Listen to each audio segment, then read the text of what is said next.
और अहमदाबाद एयरपोर्ट से इस वक्त बड़ी खबर आ रही है। आपको बता दें कि बड़ा हादसा पेश आया है। जी हाँ, ये जो हलचल आप देख रहे हैं, दरअसल ये हलचल इसी वजह से है क्योंकि गुजरात के अहमदाबाद एयरपोर्ट पर बड़ा तैयारा हादसा पेश आया है। जिस वक्त ये तैयारा लंदन के लिए जा रहा था और टेक ऑफ कर रहा था, उसी वक्त ये बड़ा हादसा पेश आया है। और इस वक्त जो बड़ी खबर निकल कर आ रही है वो यही है कि इस विमान में 238 लोग एक तरह से सवार थे।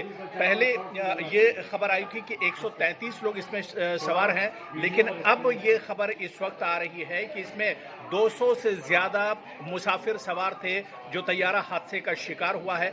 शुरुआती तौर पर यह जानकारी मिल पा रही है और जैसे ही इस तैयारे ने टेक ऑफ किया है यानी उड़ान भरने की कोशिश की है, उसी वक्त यह हादसा पेश आया है। यानी रनवे से ठीक उड़ान भरने के बाद यह हादसा पेश आया है और आसपास की जो आबादी है वहां पर यह तैयारा गिरा है। इस वक्त की जो बड़ी खबर आ रही है, लगातार हमारी नज़र इस पर बनी हुई है क्योंकि आपको बताते चलें कि पहले यह खबर आ रही थी कि 130 लोग इस तैयारे में सवार हैं, लेकिन अब ये खबर आ रही है कि इस तैयारे में 200 से ज़्यादा लोग सवार थे जो इस हादसे का शिकार हुए।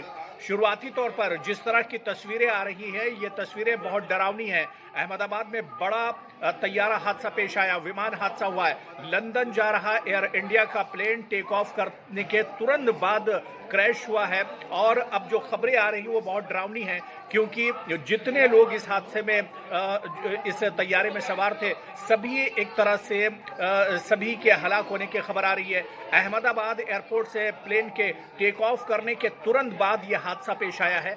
जानकारी के मुताबिक ये विमान अहमदाबाद से लंदन जा रहा था और अहमदाबाद एयरपोर्ट से टेक ऑफ करने के कुछ देर बाद मेघानी नगर दरअसल एक जगह है जो एयरपोर्ट के बिल्कुल पास है। मेघानी नगर के पास ही ये तैयारा क्रैश हो गया है। एयरपोर्ट से मेघानी नगर की दूरी 15 किलोमीटर बताई जाती है जहां पर यह हादसा पेश आया है। और शुरुआती तौर पर आपको बताते चलें कि जो खबर आई थी कि इस हादसे में 133 लोग थे, लेकिन अब खबर आ रही है कि 200 से ज़्यादा लोग इस तैयारे में थे और इस वक्त ये खबर आ रही है कि रेस्क्यू ऑपरेशन शुरू कर दिया गया है। दमकल की जो गाड़ियां हैं और जो राहती कारकुन हैं वो अब जाए हादसे पर पहुंच रहे हैं। शुरुआती तौर पर लगातार इस हादसे पर हमारी नज़र बनी रहेगी। आज की बड़ी खबर इस वक्त आ रही है, बहुत बड़ा यह हादसा है और इस पर लगातार हमारी नज़र बनी रहेगी।